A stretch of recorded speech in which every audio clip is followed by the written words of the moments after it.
Hey, it's Guido coming at you with a Tactics Talk replay of the week. Got a replay sent in by Your Tank Exploded. He's in his Tier 6 T-150 Russian heavy tank. You know, it's really great when somebody sends in a video or sends me back a note and says, hey, one of your Tactics Talks, I used some of the information in that to improve my gameplay. And I have a situation here with Your Tank where he sent me this and said, remember your video you called Hodor, hold the door? I used some of that information in this battle, and I think it went pretty well for me. So let's take a look what happens here. We are on Winterberg.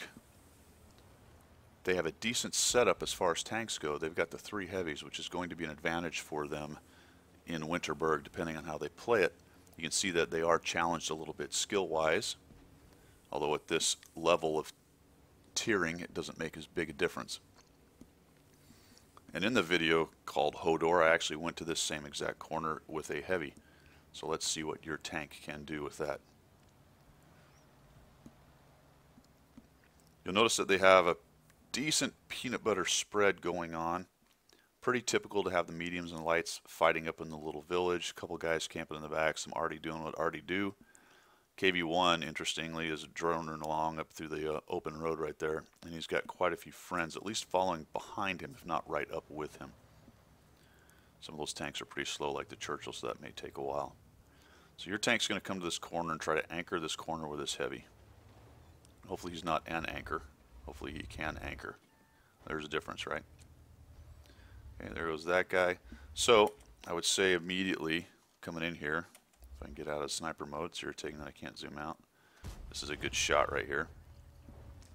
Probably had he just come up to that corner,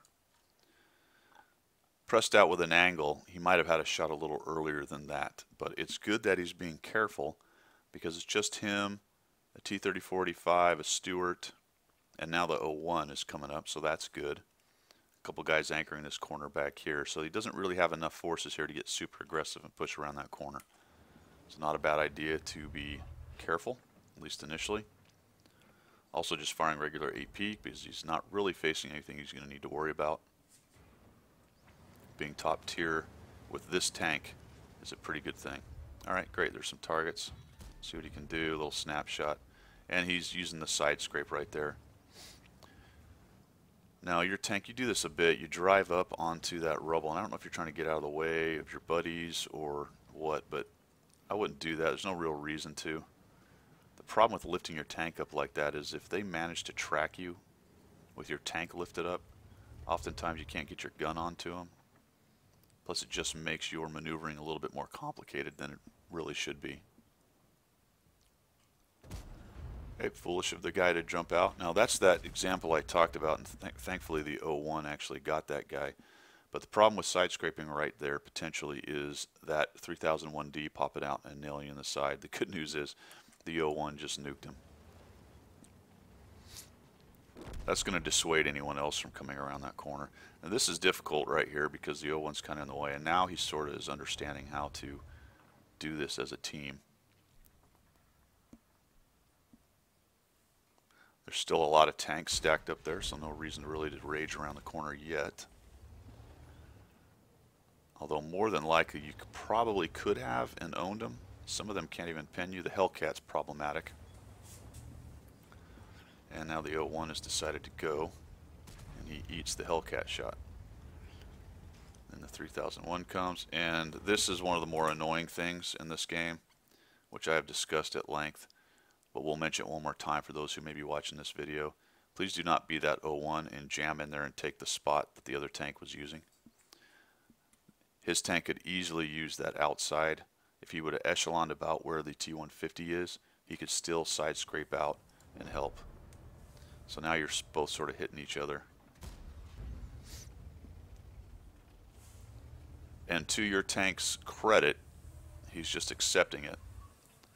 Use the 01 as a little armor there, if that's what he wants to do. Just be careful about shooting your buddy if he moves into your way.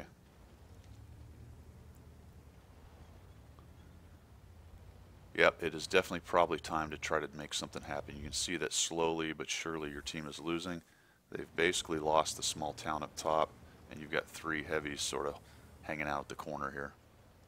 Alright, there's that 3001 again. Now he just fired. If you noticed, and this is a technique that you need to get used to, when you had your cursor sitting there, he wasn't highlighted, but I could tell by where the edge of the building right there was that he was around the corner. So get in the habit when you're looking for him of moving your cursor around just like that until you find, it's hard for me to do now because he's got behind there, but until you see that highlight, you'd have definitely had a shot in there. Just a little slow to recognize it. Now you could probably have gone around this corner and started wailing on guys. Yes, the Hellcat is sitting there, but you could have side scraped out, potentially baited a shot off of him, and get something going here. That's dangerous. Be careful about that kind of stuff, but there you go. It worked out. Now you're bumping into each other. Now guess what about that Hellcat and that dead tank? That dead tank is armor for you. You come around that corner, and he just fired, by the way, so I'd have been raging around there to get that shot. Yes, the 3001 is a problem, but you got to get something going on here. There you go. Now, Hellcat moved out, so it's time to go. And that's one of those kind of realizing situations where you've got to use the SA you've got. The Hellcat just took off and was going after the 01, right? So the Hellcat's headed this way. The 3001P just got thumped. Your T-28 has headed out in front of you. As soon as they all started going, you should have gone with them. And now you're going. So you did a little backup, a little forward. And everyone has a little hesitation every once in a while. But when you're trying to debrief to the perfect execution, you want to look at all those little things.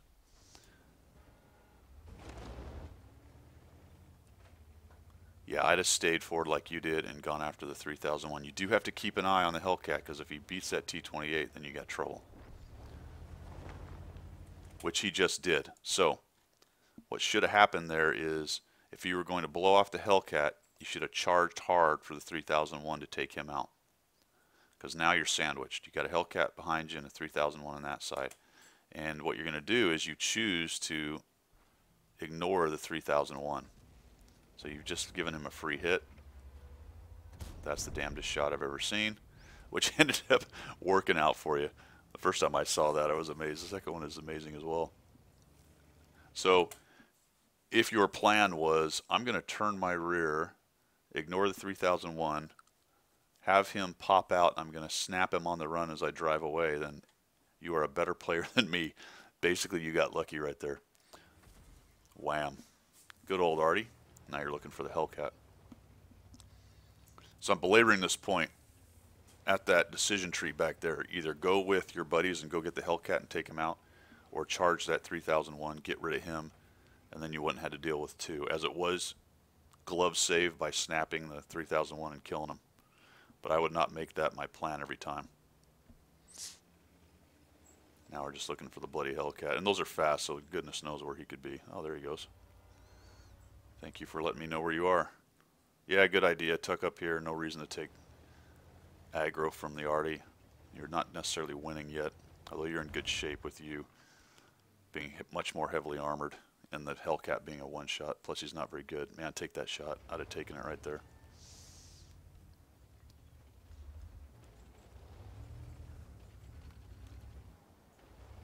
The problem with waiting right there, as soon as that Hellcat appeared, you should have taken that shot. Or, if you were going to look for a better shot, you should have charged him.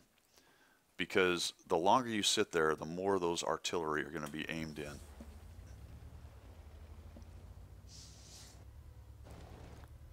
No idea why the Hellcat would run like that. The good news is you saw him turning around and went and got him, so that was good SA on your part. And there's that Artie we were talking about. You've already used your, yeah, get going, get moving.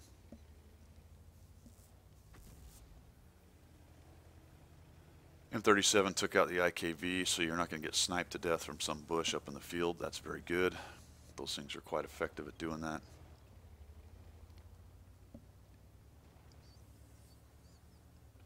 And it looks like you're headed back to Cap. just in case that fast little 304 tries to get there. You probably could have gone to their cap, no problem, and looked for their Panzer Sizzle Fizzle, whatever it is. As it turns out, this was a good idea. Whack. 4 kills, excellent. And now we're just looking for that last guy. Going back to where I said you probably could have gone to their cap, hindsight's 20/20, but even had he piled onto the cap, you'd have been able to get back even with the slow tank that you were in. Ideally, your M37 would have slowed him down enough that, given him enough pause, that you could have got turned around and headed back. And this is good. Both of you going at the same time. Excellent. No reason to let something weird happen where that thing is able to track you where you can't get a hold of it. You don't have any help. If you are an arty player, just as an aside, if you are an arty player and you get to this point in the game where there's only one tank and you've got this heavy moving around, it isn't a bad idea to go ahead and go to TD mode and head out. You get more experience by direct firing guys, or by being the guy that spots him, or at least by being one of the 2 guys that spots him, as opposed to just staying in arty mode and sharing XP. Trundling along. Where is that guy?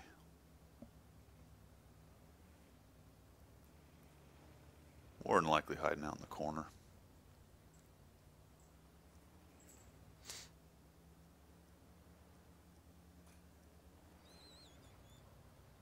Where, oh where could he be?